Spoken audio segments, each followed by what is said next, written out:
I never thought I would spend a Tuesday afternoon watching strangers erect a gazebo on my property, but there I was, coffee in hand, staring out my kitchen window at the most brazen act of trespassing I had ever witnessed.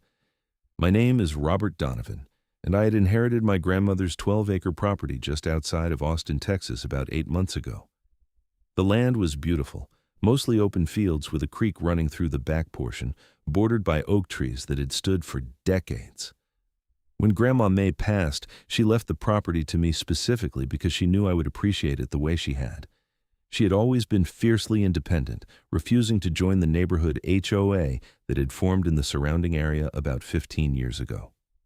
Her property was grandfathered in, completely exempt from their rules and regulations. That exemption transferred to me along with the deed.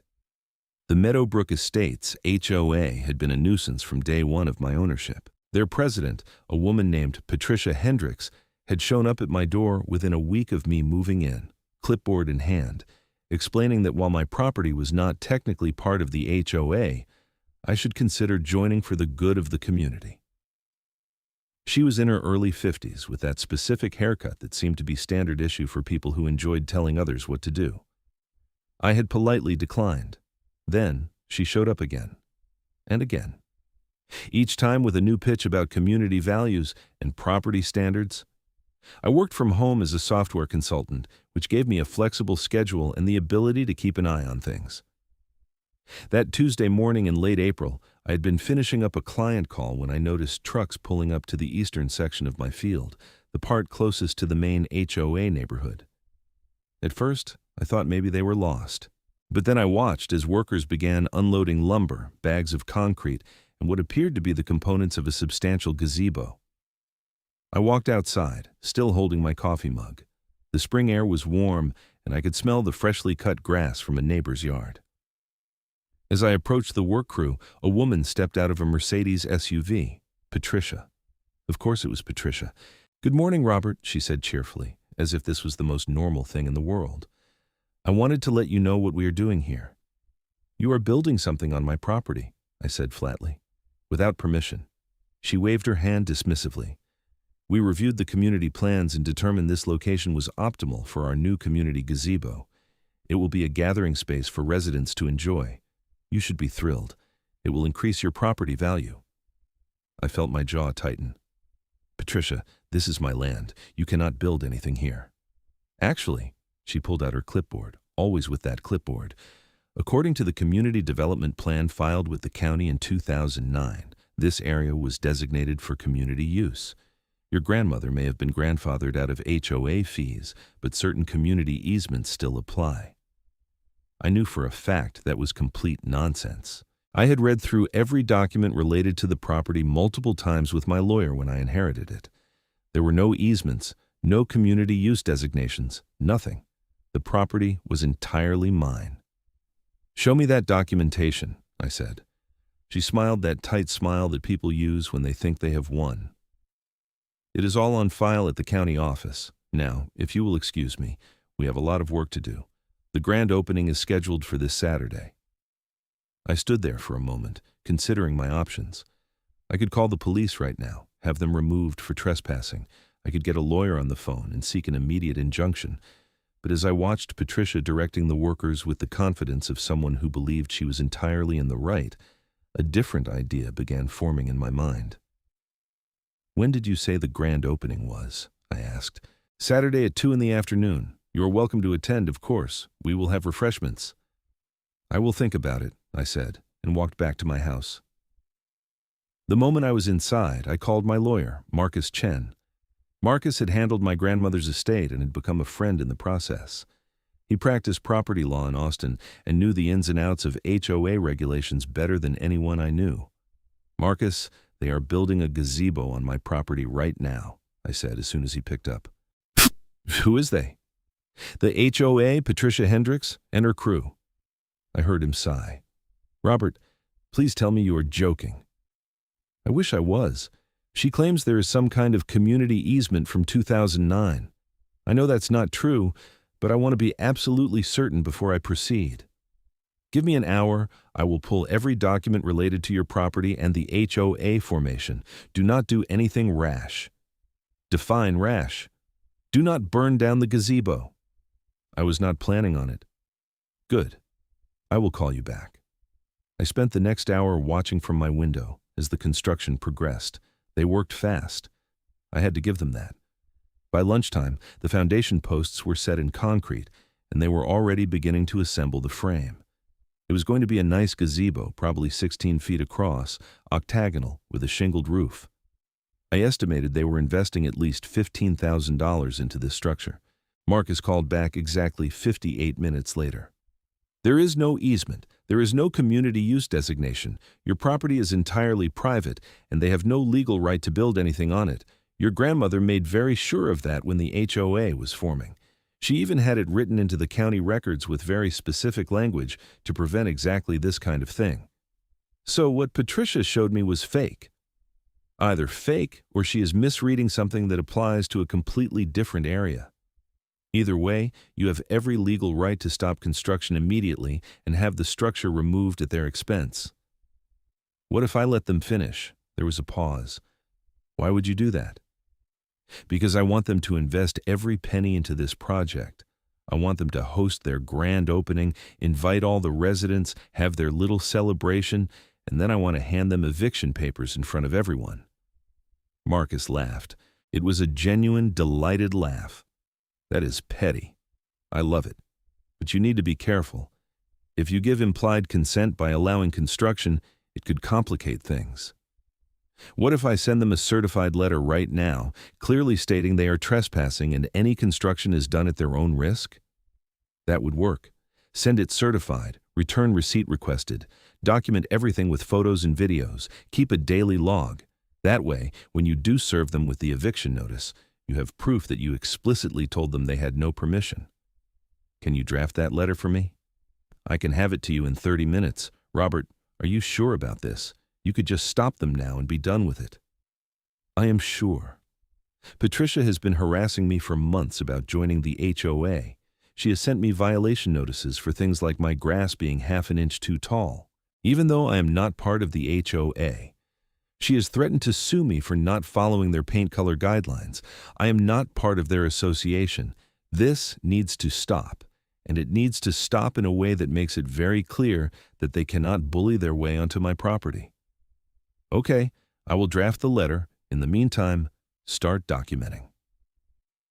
I spent the rest of the day taking photos and videos from every angle. I recorded the workers pouring concrete, assembling the frame, even recorded Patricia directing the placement of the structure. At one point, she noticed me filming and waved, actually waved, as if I was documenting this for their promotional materials. Marcus emailed me the letter by 3 that afternoon. It was perfect, clear, and unambiguous. It stated that the construction was occurring without my permission, that no easement or right to build existed, that they were trespassing, and that any construction was done entirely at their own risk and expense.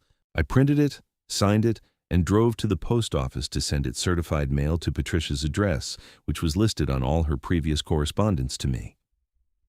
Over the next 3 days, I watched the gazebo take shape.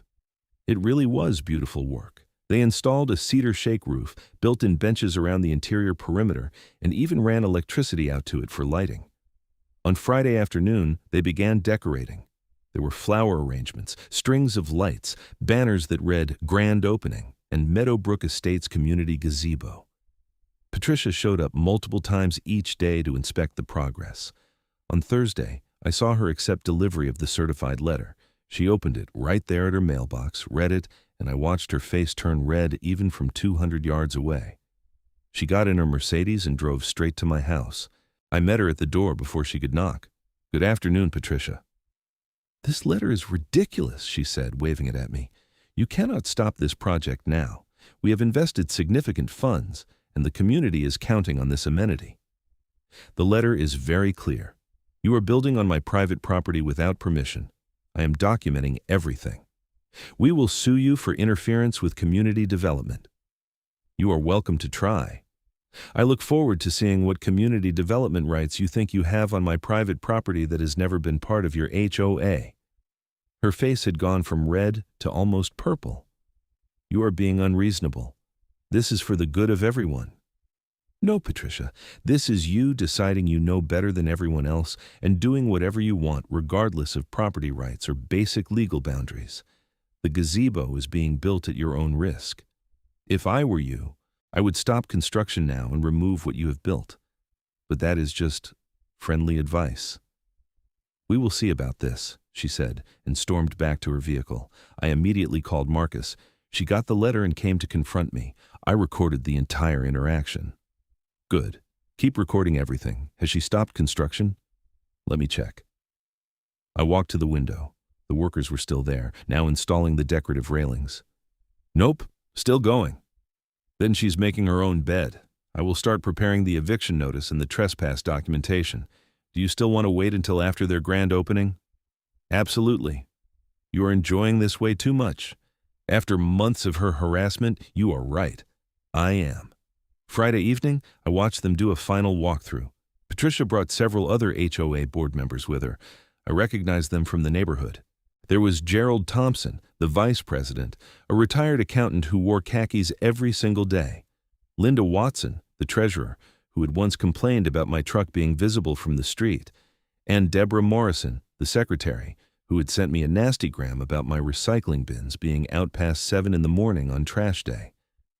They walked around the gazebo taking selfies, clearly thrilled with their creation.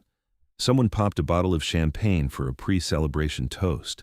I took photos of all of it. Saturday morning arrived with perfect weather. Clear blue skies, temperature in the mid-70s, just a light breeze, perfect for a grand opening.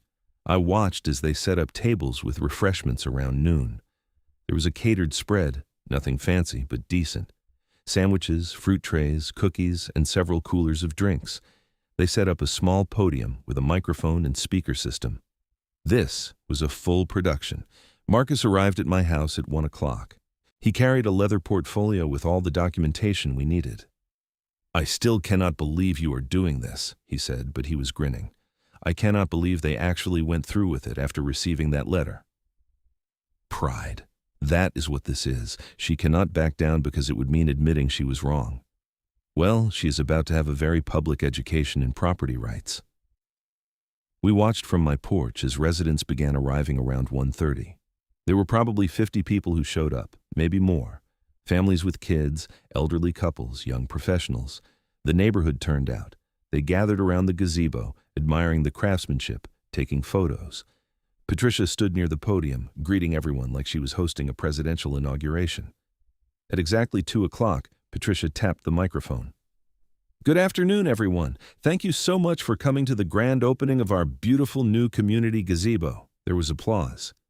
Kids were already climbing on the benches. This project has been a labor of love, Patricia continued. Our board worked tirelessly to identify the perfect location, and while we did face some initial resistance from a non-member property owner, we persevered because we knew this was what our community needed and deserved. I looked at Marcus. Did she just admit to everything in front of 50 witnesses? Yes, she did. This is better than I could have imagined. Patricia went on for another 5 minutes about community values, togetherness, and her vision for Meadowbrook Estates. She thanked the contractors, the board members, and everyone who donated to the project. Then she cut a ribbon that was stretched across the gazebo entrance, and everyone applauded again.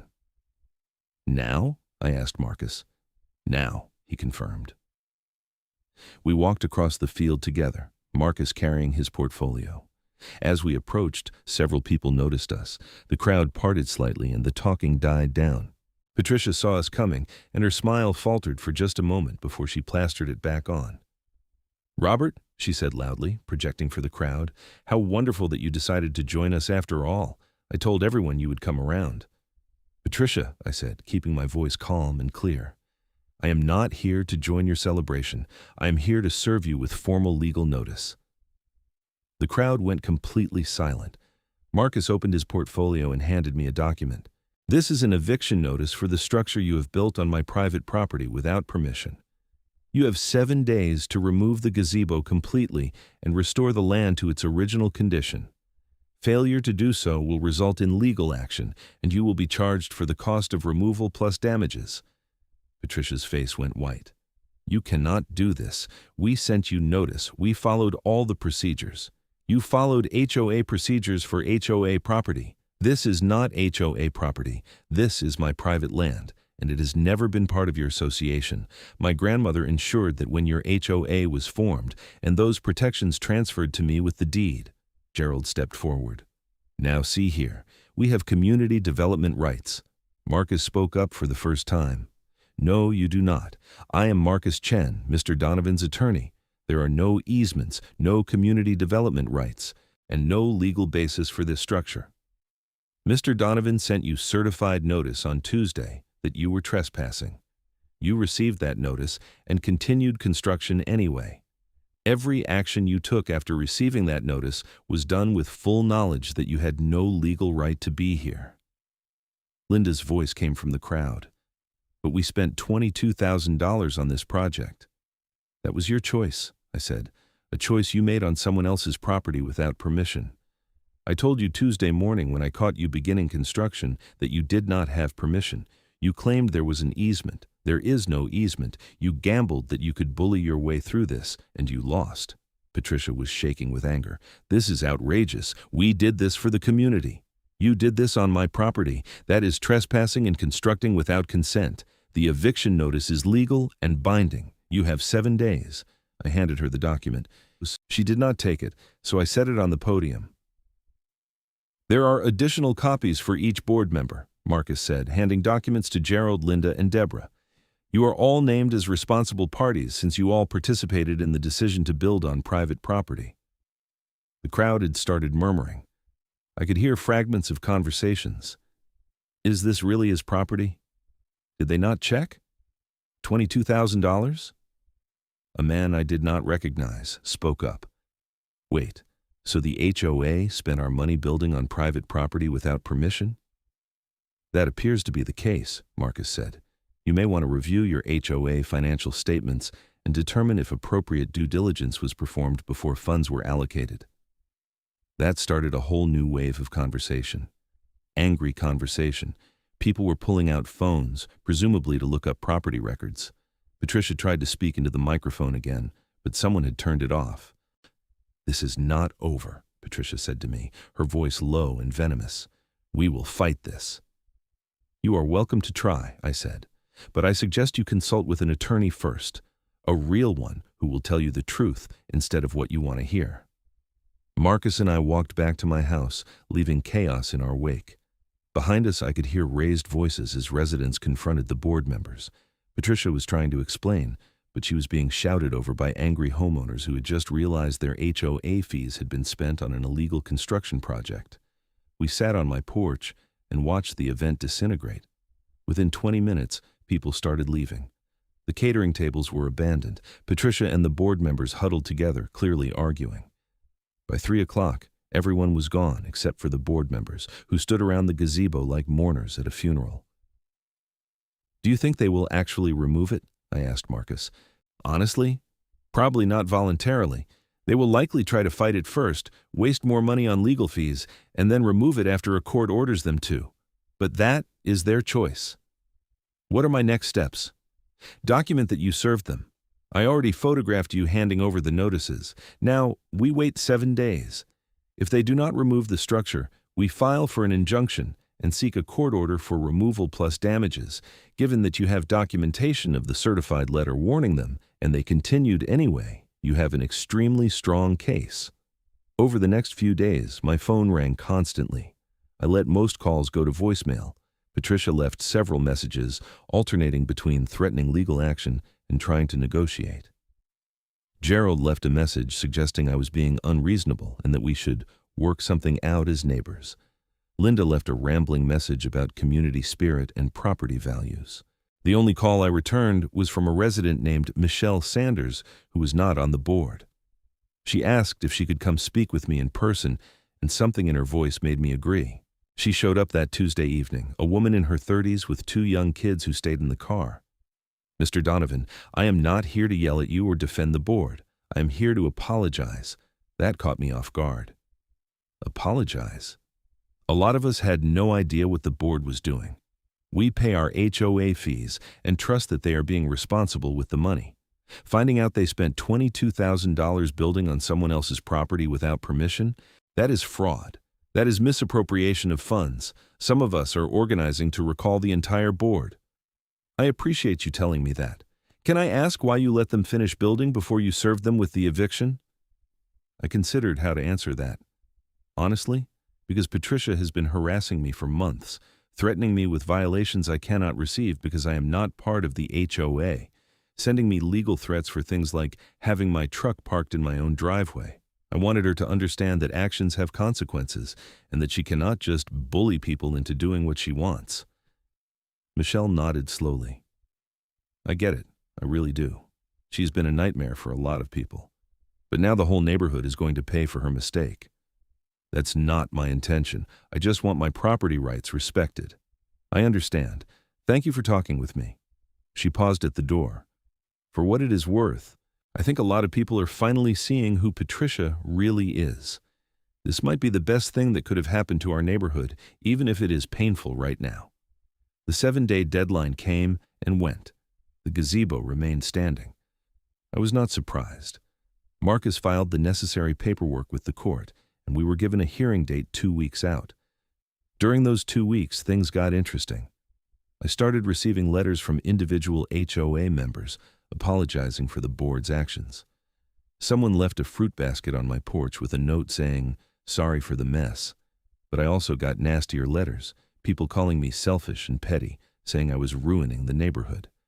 Patricia sent me a formal letter from an attorney she had hired. The letter claimed that by allowing construction to complete, I had given implied consent and that the structure could remain under some legal theory that made no sense whatsoever. Marcus sent a response that essentially said, "See you in court." The hearing was scheduled for a Thursday morning in late May. I wore a suit and met Marcus at the Travis County Courthouse. Patricia showed up with her attorney, a man named Roger Pemberton, who looked like he regretted taking this case. The other board members were there too, all looking nervous. We were in a small courtroom before Judge Helen Martinez, who had a reputation for not tolerating nonsense. She reviewed the filed documents, then looked up at us. "Let me make sure I understand this correctly," Judge Martinez said. "Ms. Hendricks, you represent the Meadowbrook Estates HOA, and you constructed a gazebo on Mr. Donovan's property without his permission?" Roger Pemberton stood. "Your Honor, the HOA believed there were community development rights that allowed for this construction." "Based on what documentation?" "Based on the community plan filed when the HOA was formed in 2009. "Mr. Chen." The judge looked at Marcus. Marcus stood and approached the bench with a folder. "Your Honor, I have the complete HOA formation documents from 2009, as well as the property deed for Mr. Donovan's land. The property was explicitly excluded from the HOA. There are no easements, no community development rights, and no ambiguity whatsoever. Furthermore, Mr. Donovan sent certified notice to Ms. Hendricks before construction was completed, explicitly stating she was trespassing and had no permission. She received that notice and continued construction anyway." He handed the folder to the judge, who spent several minutes reviewing the documents. The courtroom was silent except for the rustle of papers. "Ms. Hendricks," the judge finally said, "did you receive this certified letter on Thursday, April 24th? Patricia stood up. "Yes, Your Honor, but I believed it was simply a negotiating tactic." "A negotiating tactic?" The judge's tone was incredulous. "A property owner sends you legal notice that you are trespassing, and you interpret that as a negotiating tactic?" "We had already invested significant funds, Your Honor. We believed that Mr. Donovan would be reasonable." "Being reasonable would have been stopping construction immediately upon receiving notice that you had no legal right to be there. Instead, you continued with a project that cost, according to your own financial documents, $22,000 of HOA member funds." The judge looked down at the papers again. "Did you consult with an attorney before beginning this construction?" Roger Pemberton looked distinctly uncomfortable. "The HOA board consulted with me after they received Mr. Donovan's notice, Your Honor." "And what did you advise them?" "I advised them that if no easement existed, they should cease construction and negotiate with Mr. Donovan." "But they did not cease construction." "No, Your Honor." Judge Martinez turned back to Patricia. "So you consulted an attorney? He told you to stop and you continued anyway? Patricia's face was red. We were so close to finishing. We thought if we just completed it, everyone would see how beneficial it was. That is not how property law works, Ms. Hendricks. You do not get to build on someone else's land and then claim it should stay because it is nice. She looked back at the documents. Mr. Chen, you are seeking an order for immediate removal of the structure and damages for trespass? Yes, Your Honor. Additionally, we are seeking compensation for legal fees and the cost of land restoration. Your Honor, Roger Pemberton stood again. The HOA would like to propose a compromise. Perhaps Mr. Donovan would be willing to lease that portion of his land to the HOA, allowing the structure to remain. Judge Martinez looked at me. Mr. Donovan, are you interested in leasing your property to the HOA? I stood up. No, Your Honor. I have no interest in any relationship with this HOA. They have harassed me since I moved here, and this construction was the culmination of months of them trying to force me to comply with their rules despite my property not being part of their association. I want the structure removed and my land restored. That is your right, the judge said. She made some notes, then looked up. Here is my order. The gazebo must be removed within 30 days. The land must be restored to its original condition, including reseeding of grass and removal of all concrete foundations. The HOA is responsible for all costs of removal and restoration. Additionally, the HOA will pay Mr. Donovan $15,000 in damages for trespass and legal fees. If the structure is not removed within 30 days, the damages will increase by $500 per day until removal is complete. Patricia gasped. Your Honor, the HOA cannot afford that. Then you should not have spent $22,000 building on someone else's property, Ms. Hendricks. This is not a complicated concept. You do not have the right to build whatever you want wherever you want, regardless of property ownership. The fact that you continued construction after receiving explicit notice makes this even worse. She signed the order. This hearing is concluded.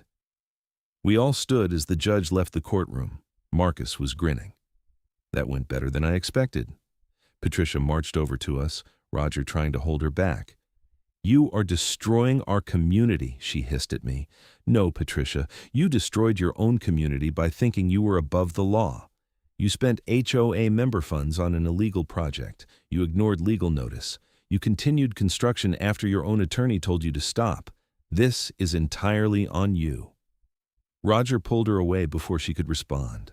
As they left, I could hear him telling her that they had no grounds for appeal. Marcus and I walked out of the courthouse into the warm May afternoon. 30 days, he said. Think they will do it? They have to. They cannot afford $500 per day in additional damages.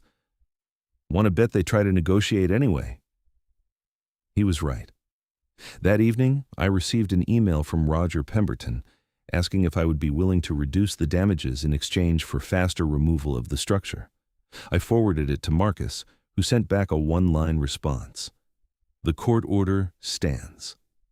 Over the next week, I watched as a demolition crew arrived and began disassembling the gazebo. It was sad, in a way, watching something that had been built so carefully being torn apart. But it was also satisfying, knowing that my property rights were being respected. They removed the gazebo itself in 2 days. Then, they brought in equipment to pull out the concrete foundation posts. That took another 3 days. They filled in the holes with dirt, graded the area, and reseeded the grass. By day 15, it was like the gazebo had never existed. But the drama was not over.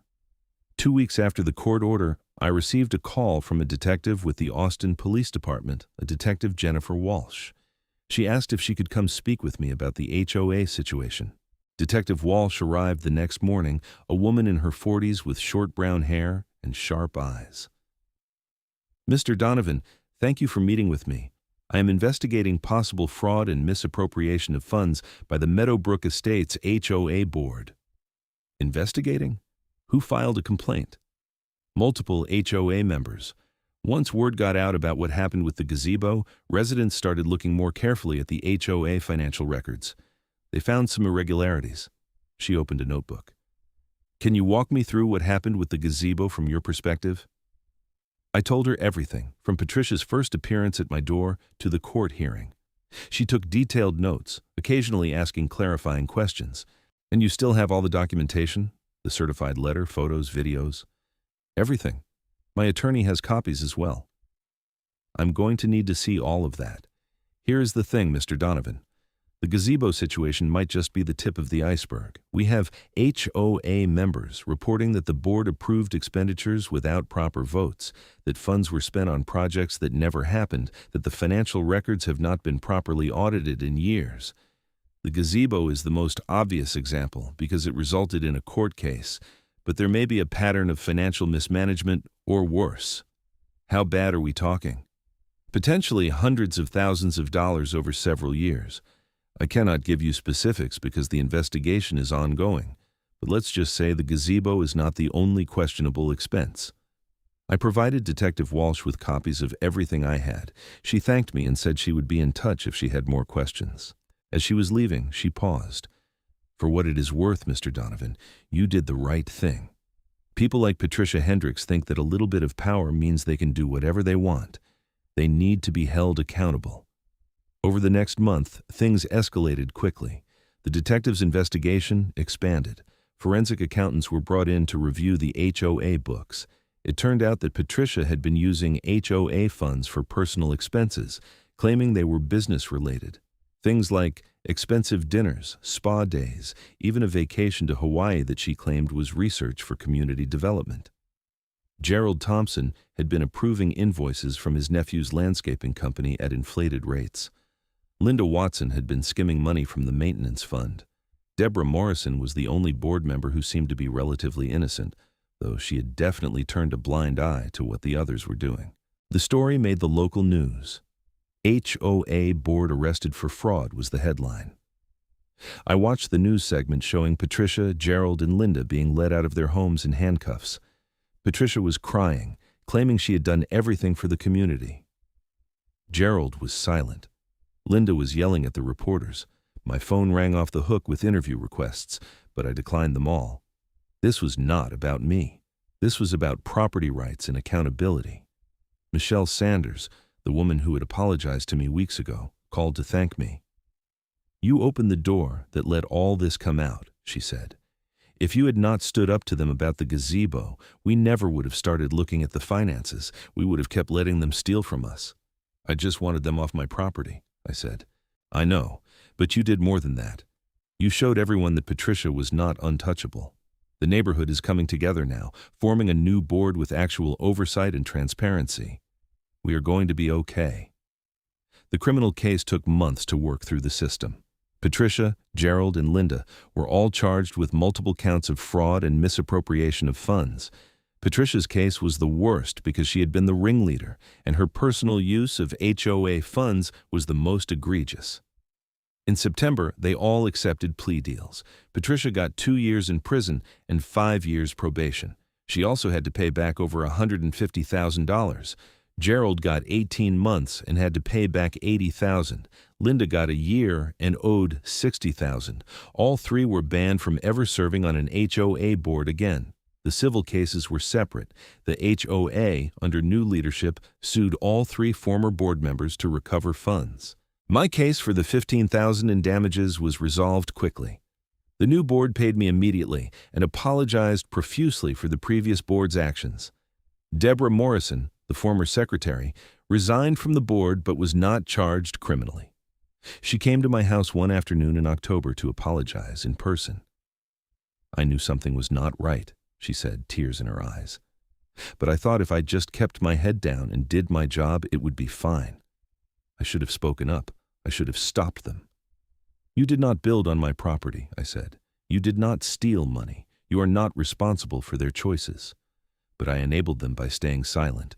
I just wanted you to know that I am sorry and that I will have to live with that mistake for the rest of my life." I believed her. Some people are malicious. Some are just weak. Deborah was weak, but I did not think she was a bad person. By November, life had mostly returned to normal. The field where the gazebo had stood was covered in new grass, green and healthy. You would never know anything had been built there. The HOA left me alone.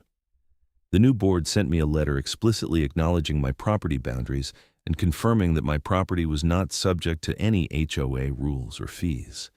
They even offered to pay for a survey to have the property lines professionally marked, which I accepted. I had the survey done in December. They installed nice stone markers at the corners of my property. Clear, unambiguous, permanent. There would be no more confusion about where my land began and ended. One cold evening in late December, I was sitting on my porch watching the sunset over the field. Marcus stopped by with a bottle of bourbon to celebrate the end of the whole mess. "To property rights," he said, raising his glass. "To property rights," I echoed. We sat in comfortable silence for a while, sipping bourbon and watching the sky turn orange and purple. Finally, Marcus spoke. "You know, when you first told me your plan to let them finish the gazebo before serving them with eviction papers, I thought you were just being petty." "I was being petty." "Yeah, but you were also being smart. If you had stopped them immediately, it would have been just another property dispute. Annoying, but forgettable.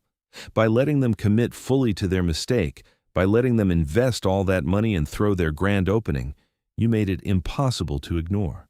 That led to the financial investigation, which uncovered years of fraud. You might have been petty, but that pettiness saved that neighborhood a lot of money and future heartache.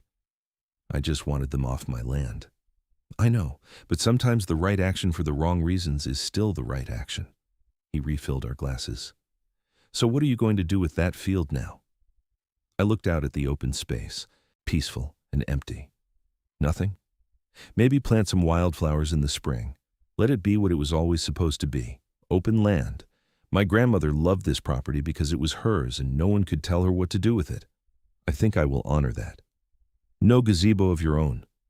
"Definitely no gazebo." We laughed, and the sound carried across the field into the quiet evening air. The legal system had worked, slowly but surely. Patricia and her accomplices were being held accountable. The HOA members who had been defrauded were recovering at least some of their money.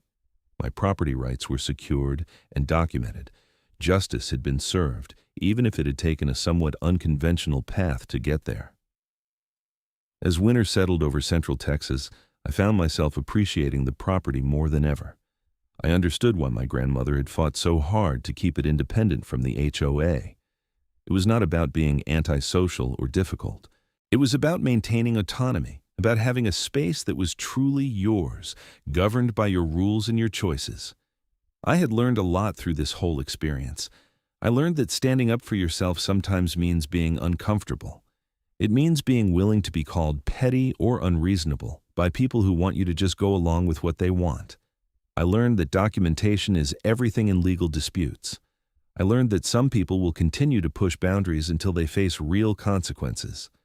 But I also learned that most people are reasonable. The majority of the HOA members were not like Patricia. They were just regular people who wanted a nice place to live and trusted their board to manage things responsibly. When that trust was betrayed, they took action to fix it. That gave me hope. The new year came, and with it a fresh start for everyone. The new HOA board was running things transparently, with regular audits and member oversight. They were focused on actual community improvements, like fixing roads and maintaining common areas, not power trips and illegal construction projects. I continued working from home, enjoying my coffee on the porch, watching the seasons change across my 12 acres. Sometimes I would see people walking their dogs past my property. Sometimes they would wave. I always waved back. We were neighbors after all, even if I was not part of their association. In February, I got an email from Michelle Sanders. The neighborhood was organizing a spring cleanup day and wanted to invite me to participate. "Just as a neighbor," she wrote, "no pressure, no obligations. We will be picking up litter along the main roads and planting some flowers in the common areas. Would love to have you join us if you are interested." I thought about it for a day, then responded that I would be happy to help. When the cleanup day came in March, I showed up with work gloves and trash bags. People were friendly but not pushy.